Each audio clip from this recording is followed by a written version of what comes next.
O Zenith Música tem o DNA da música independente, dos artistas autoprodutores. Por isso, Intrépidos Independentes é uma série de programas que fazem homenagem aos músicos e compositores que, antes de todos nós, abriram os caminhos da produção fonográfica independente no Brasil, em quem nos espelhamos e dedicamos o nosso tributo. Neste segundo episódio, quero falar um pouco do pianista e compositor Antônio Adolfo e de sua trajetória protagonista na música independente. Ele é uma das figuras centrais da produção fonográfica independente no Brasil. Ele lançou seu primeiro LP independente, chamado Feito em Casa, em 1976 e lançado em 77. Esse foi apenas o primeiro de uma série de 25 discos.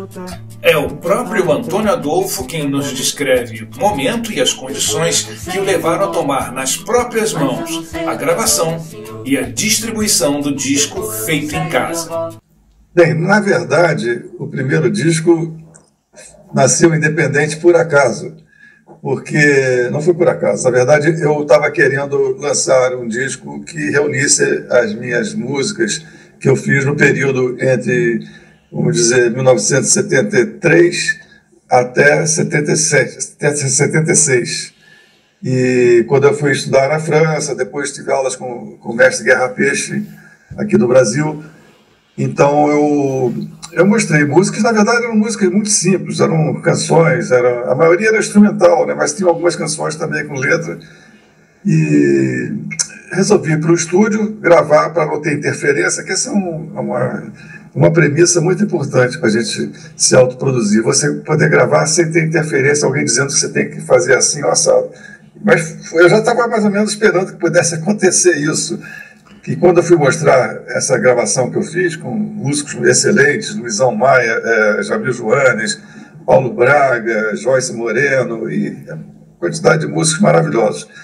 Quando eu fui mostrar, eu já imaginei que pudesse acontecer, mas não pensei que fosse assim, unânime, todo mundo negando aquele trabalho, porque eles queriam, na verdade, a volta da Brazuca, que foi o conjunto que me lançou nos festivais e que fez muito sucesso na época dos festivais, com Samarina, Teletema, BR3, Juliana.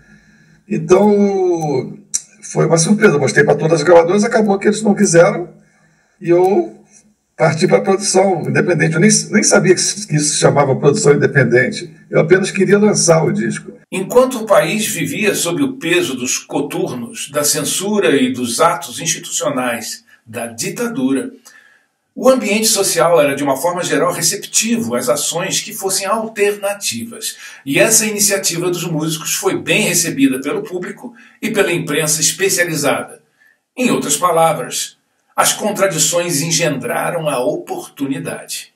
Havia uma saturação do mercado, assim, e estava muito segmentado, era tudo muito... Ou você tinha aquele estilo MPB da época, ou tinha o estilo... Não tinha instrumental, por exemplo, entendeu? Era tudo assim, era o brega, que chamava o brega, tinha o sambão, e o MPB, e o rock brasileiro, vamos dizer. Então era tudo, ou você entrava naquela onda, ou você não podia gravar. Então, realmente foi eu acho que isso, muitas pessoas, muitos artistas, muitos colegas, muitos músicos, né, sentiam essa mesma coisa, queriam realmente uma nova possibilidade para lançarem suas músicas, seus trabalhos, entendeu? Então, acho que houve uma identificação muito grande com o meu trabalho também, que foi realmente... Eu acho que eu fui pioneiro, principalmente no sentido de que eu era o artista que gravava, compunha, gravava, tocava piano, até cantei uma música, e fui para a fábrica, fui para a gráfica, depois comecei a fazer a divulgação eu mesmo, contando realmente com uma grande ajuda da imprensa, a imprensa especializada. Eu me lembro aqui Tarek de Souza e outros jornalistas de São Paulo, Curitiba e por todo o Brasil, né, que deram maior maior apoio para esse tipo de coisa, né, da produção independente. Por quê? Porque também era uma coisa que estava se esperando, estava todo mundo esperando aquilo, era um momento propício àquilo. O fato de que tantos outros artistas tenham adotado a alternativa de distribuir a sua produção enquanto produtores independentes levou à formação de um grupo coeso que compartilhava experiências e se organizou em uma associação, a APID.